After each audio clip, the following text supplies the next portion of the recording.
Saya Saida Azahra. Saya sekolah di SD Negeri Kampung Tengol.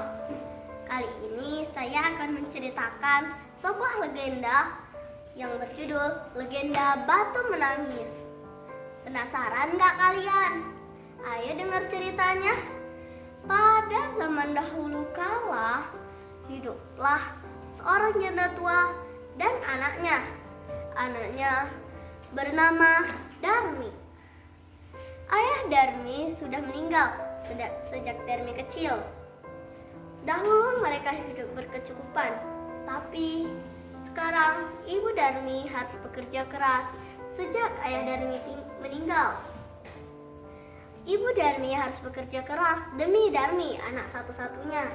Tetapi apa yang dilakukan Darmi? Ia hanya mempercantik diri di depan cermin. Ia juga enggan keluar rumah. Pada suatu hari, ibu Darmi berkata pada Darmi, "Nak, apakah kamu bisa memasak?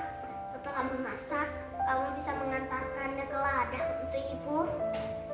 Darmi yang sedang menyisir rambutnya yang indah itu terkejut mendengar kata-kata ibunya. "Tidak bisa, ibu. Aku kan sedang menyisir rambutku. Lalu kalau aku memasak, rambutku akan bau tungku. Kalau aku juga mengantarkan makanan itu untuk ibu, kulit putihku akan menjadi gelap.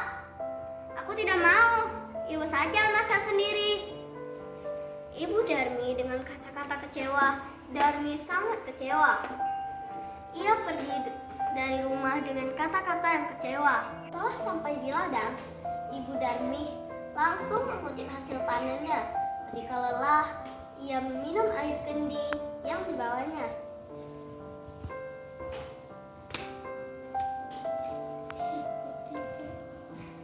Setelah sore hari ia pulang, ibu Darmi sangat terkejut melihat di bawah tutup sajinya.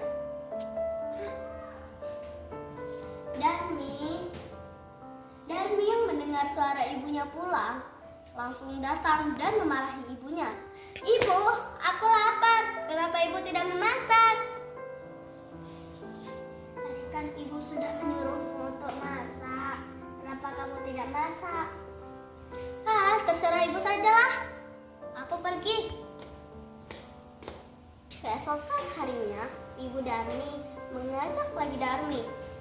"Darmi, ayo ikut ibu ke pasar." Darmi tidak ingin mengikut ibunya. "Tidak mau, ibu. Pasar kan becek. Nanti kulitku yang indah ini bisa jadi kotor. Aku tidak bisa membayangkannya lagi. Kulitku yang bersih ini ikutan jadi kotor. Tidaklah, ibu." Ibu Darmi pergi sendirian menuju pasar. Ketika sore hari pulang, Darmi yang melihat ibunya menghitung uang hanya cukup untuk membeli benih dan makan beberapa hari. Lalu Darmi berkata kepada ibunya, "Ibu, benihku habis. Tolong belikan dong, Bu." Iya, besok kita beli ya, tapi kamu ikut. Takutnya ibu salah beli." "Baiklah, ibu." Keesokan harinya, Darmi yang terpaksa ikut dengan ibunya berbisik, "Ibu, berarti kita jangan berdampingan ya, Bu?" Ibu Darmi bertanya heran. "Kenapa, Darmi?" "Gak apa-apa, aku di jalan belakang saja." Ibu Darmi mengikuti perintah Darmi. Benar saja, ketika di tengah perjalanan, Darmi bertemu dengan temannya. "Hai Darmi, kamu mau kemana?" "Hai, aku mau ke pasar." "Ngomong-ngomong, itu yang di belakangmu siapa, Darmi? Apakah itu ibumu?" "Enggak, itu bukan ibuku.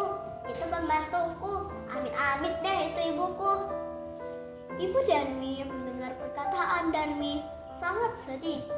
Ketika mereka sampai di pasar, lagi-lagi Darmi bertemu temannya. "Darmi, itu siapa? Apakah itu ibumu?" "Bukan,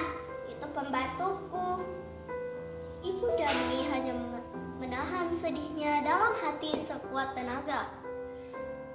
Saat mereka ingin datang ke tempat ibunya berjualan, lagi-lagi Darmi bertemu dengan temannya. "Hai Darmi, tumben sekali kamu ke pasar. Kamu ngapain ke pasar?" "Aku mau belanja." "Ngomong-ngomong, itu siapa yang belakangmu?" "Itu pembantuku. Gak mungkin ibuku sejelek itu." Ibu Darmi sudah tidak tahan lagi. Dia mengangkat tangannya untuk berdoa. "Ibu, ayolah cepat.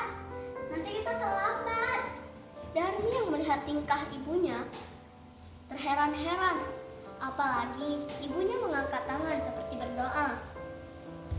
"Ya Allah, tolong ubahlah sikap anakku ya Allah. Saya tidak tahan lagi. Hukumlah dia dengan hukuman yang setimpal." Setelah Ibu Darmi selesai berdoa, tiba-tiba Darmi menjerit, "Ibu, tolong aku. Kakiku tidak bisa digerakkan lagi." Ibu Darmi yang melihat Darmi seperti itu segera mendekat. "Sabarlah, itu hukuman dari Tuhan karena telah kamu menyakiti hati ibu." Sebelum wajah Darmi tertutup oleh batu, Ibu Darmi sempat melihat wajah Darmi. Ketika itulah wajah Darmi tertutup oleh batu dan dia terkutuk untuk selamanya menjadi batu.